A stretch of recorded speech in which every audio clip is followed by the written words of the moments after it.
How did I end up here? I was in drug rehab in Minnesota, and I heard about a deal here. So I jumped out the window of the rehab center and hitchhiked to Chicago. And by the way, it was an antiques deal, not a drug deal. Uh, so I heard about a deal here. They were tearing a building down, and I wanted to buy it all. And I jumped out the window, hitchhiked here, middle of December. It was horrible. And I had no money, came here, befriended the wreckers, and still friends with them. And did the deal, hitchhiked back to the halfway house, and which they didn't really want me back, to tell you the truth, but did my thing, and then when I got out of treatment, I came to Chicago. It's been here ever since. Started in Chicago in 1987. The first thing I did, I borrowed $15,000, and I went to the best 3 wrecking companies in town and said, I want to talk to your foreman, the guys in the field. So they pointed them all out to me, and it was 3 guys, and I gave them each $5,000. Hi, I'm Stuart. Here's $5,000. I want to know about the leads you get.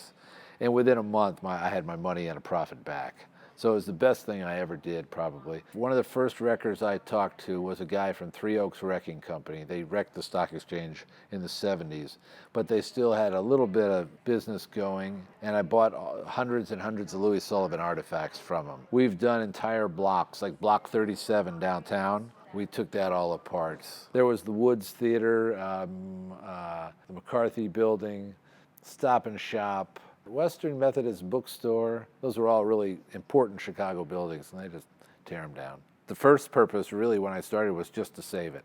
I mean, I couldn't stand to see these things get torn down and smashed and wrecked. So really, I just liked them, and I wanted to save it. And as I soon learned, many years later, there was a business that people bought and sold these things. So I thought, well, okay, that'll work. So we did that too, but really it's in the saving part of it is the best part. We're not just motivated by money. If we were, I'd be a stock trader or something like that, or a hedge fund dude.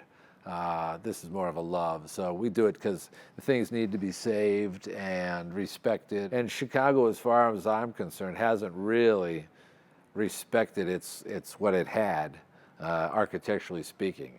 The skyscraper got invented here. Prairie School got invented here. International style, some people say it was invented here. Frank Lloyd Wright, Louis Sullivan, giants of American, titans of American architecture were here. But then at the same time, and whatever, 50 to 80 years later, 100 years later, they tore it all down. A lot of it's been lost. And it could have been made as a feature of the city. It really could have. The buildings don't get torn down like they used to, but for 20 years, Chicago tore down everything.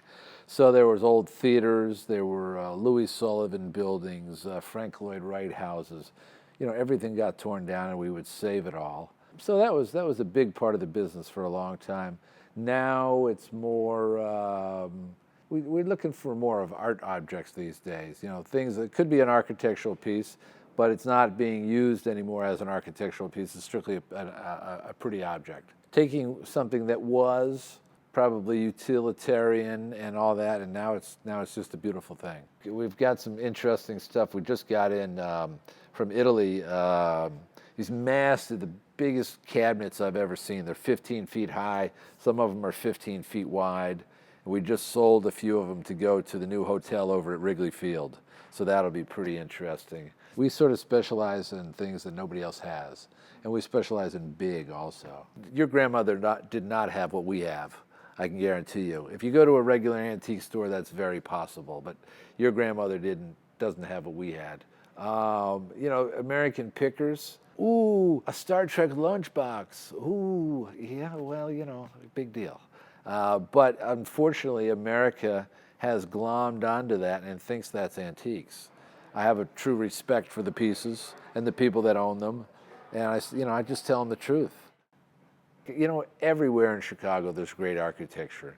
I would recommend buying a convertible car and watching carefully while you drive around. And everywhere there's cool buildings. There really are.